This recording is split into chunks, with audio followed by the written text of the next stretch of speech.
Hey, well doing everyone. Shine back with another video for you all. I wanted to just come and just real quick, it was on my mind. I want to get my thoughts about the sinner's prayer. Um, basically the sinner's prayer is you have someone and they will tell a person to repeat after me, and then they will, pray this prayer, and then, they would basically declare that person saved, to say if they prayed this prayer. Now, growing up, I've heard the sinner's prayer. You know, I've I've been a part of the sinner's prayer, and even today, I still see it. And growing up, I didn't see anything wrong with it. And then at some point in my life, I heard people say, well, the sinner's prayer, isn't biblical, and, it's not a good idea. And, my thoughts about it, had changed. I kind of thought, well, it isn't biblical to, have someone, you know, just to say, okay, well, just repeat after me and pray this prayer. And, I was, kind of thinking about it the past few days. And sometimes we can, as I mentioned in the past, maybe over spiritualize things, or kind of claim something isn't biblical. Now, is the sinner's prayer, is it biblical? Well, no, you won't see anything called the sinner's prayer first and foremost. But at the same time, you don't see the word Trinity in the Bible. You don't see the word rapture in the Bible. But that's just, these words describe something that is biblical. So when I think of the sinner's prayer, um, honestly, what is the sinner's prayer essentially?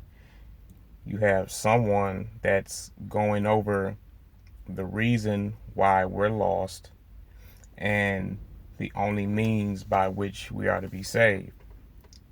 And they give the gospel in that quote unquote sinner's prayer. And in my experience, typically they will have a person, say, I'm a sinner. There's nothing I can do for myself. I believe you died for my sins and you rose from the grave.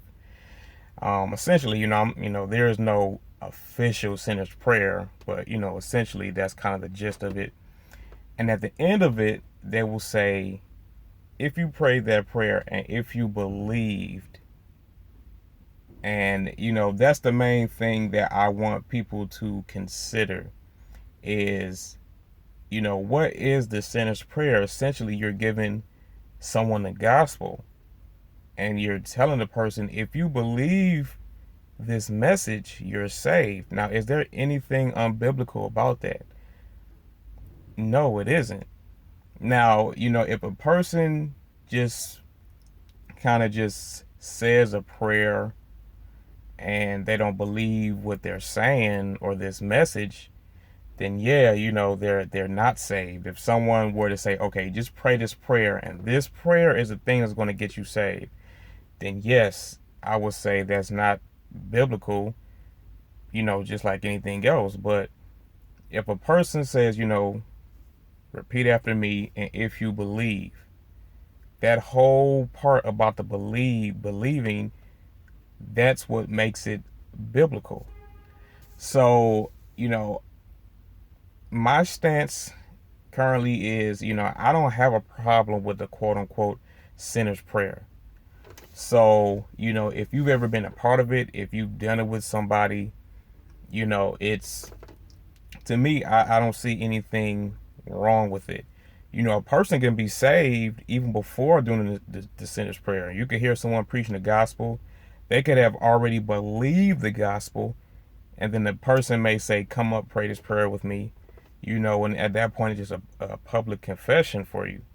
But if a person is telling you that you have to believe this message, then that is biblical. So I just wanted to come on here real quick and just kind of give my thoughts on that. So I would love to hear you guys' thoughts. Do you agree with the sinner's prayer? Do you not agree with it?